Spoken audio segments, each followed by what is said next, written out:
नमस्कार, हेलो।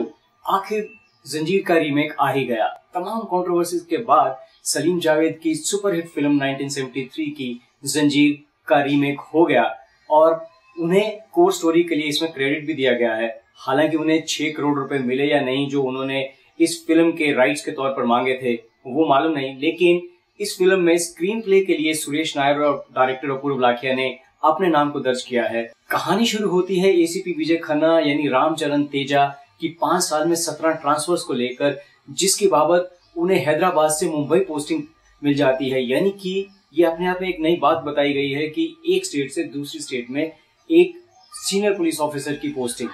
खैर, वो मुंबई आते हैं और शुरू हो जाता है उनका one man army clean up operation, जिसे हम पहले दबंग में और सिंघम में देख चुके हैं और राउडी राठौर जैसी फिल्मों में झेल चुके हैं। जंजीर देखते वक्त ये एहसास होता है कि आखिर ये फिल्म बनाई क्यों गई। मैं रीमेक की तो बात ही नहीं कर रहा हूँ, मैं ये कह रहा हूँ कि अगर ये रीमेक ना भी होती तो क्या हो जाता। ऐसे इसमें क्या सुरखाव के पर लगे हैं, ऐसी चीज इसमें क्या है जो नयापन लिए हुए है। क्या सिर्फ मिलावटखोरी को छोड़कर या गोल्ड स्मगलिंग को छोड़कर डीजल और पेट्रोल के बीच में नाफ्ता और केरोसिन की मिलावट के माफिया को दिखा देने से फिल्म डिफरेंट हो जाती है। मैं ओरिजिनल जंजीर से तो तुलना की बात ही नहीं करना चाहता।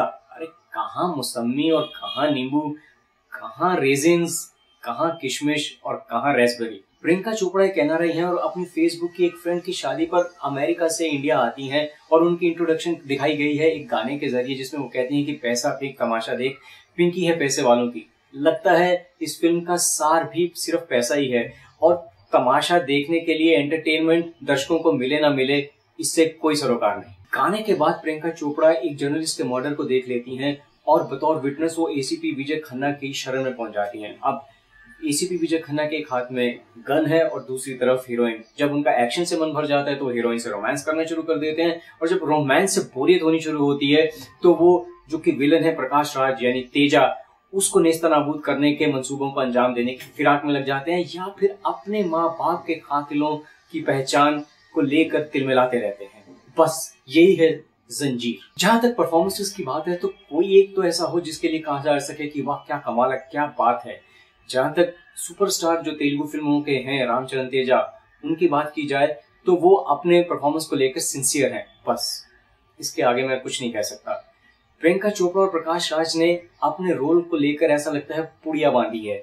और जहां तक शेर खान के यादगार रोल का सवाल है तो संजय दत्त ऐसा लगता है कि उन्होंने पुड़िया नहीं बांधी, पूरा बिस्तर ही गोल कर दिया है। ऐसा लगता है कि वो बिस्तर से उठकर सेट पर चले आए और नींद में ही उन्होंने सीन निभाए और फिर सोते गिरते पड़ते वापस घर लौट गए। फिल्म में एक नया ट्रैक है क्राइम जर्नलिस्ट जयदेव का, जिसे अतुल कुलकर्णी ने निभाया है। शायद ये मिड डे के एक मशहूर सीनियर कॉरेस्पॉन्डेंट जे डे की तर्ज पर रखा गया है, जिनकी साल 2012 में सरेआम हत्या कर दी गई थी।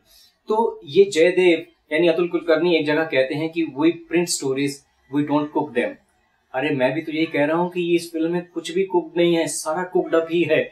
ना गानों में मिठास है, ना डांसेस में कोई मिर्ची है, ना एक्शन में कोई तड़का है। यानी कुछ तो हो जो काबिले तारीफ हो।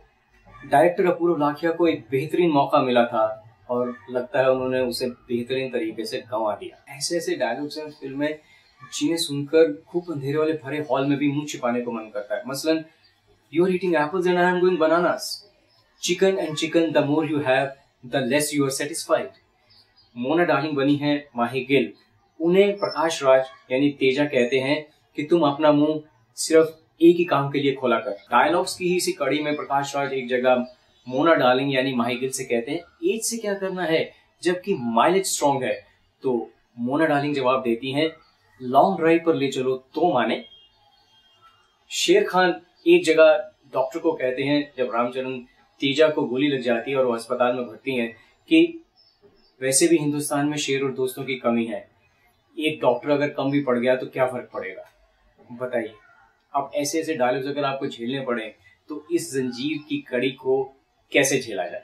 अब डायरेक्टर और प्रोड्यूसर्स को कौन बताए कि सिर्फ प्ले स्टेशन खेलते हुए बातें करने से या धूम 3 या साल 2013 या सनी लियोने का नाम लेने से ये फिल्म कंटेम्प्रेरी नहीं हो जाती। जहां 1973 में आई प्रकाश मेहरा की जंजीर ने कई माइलस्टोन्स क्रिएट किए थे और angry young man Amitabh Bachchan को पूरी दुनिया को दिया था, वहीं अपूर्व लाखिया की इस जंजीर में कोई भी कड़ी मजबूत नहीं है।